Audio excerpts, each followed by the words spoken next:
ایک یہودی حضرت علی رضی اللہ عنہ کے پاس آیا اور کہنے لگا، اے علی، میں آپ سے علم کا مقابلہ کرنا چاہتا ہوں۔ حضرت علی رضی اللہ عنہ نے مسکرا کر اپنی مٹھی بند کی اور فرمایا، بتاؤ میرے ہاتھ میں کیا ہے؟ یہودی نے جواب دیا، آپ کے ہاتھ میں ایک انڈا ہے جو میلوں دور ایک پہاڑی پر موجود کبوتری کے گھونسلے سے لیا گیا ہے۔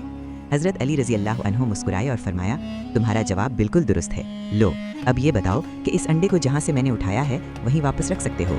یہ سن کر یہودی شرمندہ ہو گیا اور کہنے لگا، اے علی، میرے پاس اتنی طاقت نہیں کہ میں یہ انڈا وہاں واپس رکھ سکوں۔ حضرت علی رضی اللہ عنہ نے فرمایا، یہ تو بہت بڑی بات ہے کہ تم نے صحیح جواب دیا، یہ علم تمہیں کیسے حاصل ہوا؟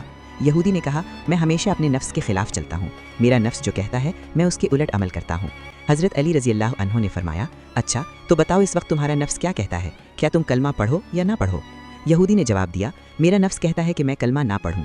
حضرت علی رضی اللہ عنہ مسکرائے اور فرمایا، تو پھر اپنے اصول پر قائم رہو اور نفس کے خلاف جا کر کلمہ پڑھ لو۔ یہ سن کر اس یہودی نے کلمہ پڑھا اور دائرہ اسلام میں داخل ہو گیا۔ اگر یہ واقعہ آپ کے دل کو چھو گیا ہو تو ویڈیو کو لائک کریں اور اسلامی واقعات کے لیے چینل کو سبسکرائب کریں۔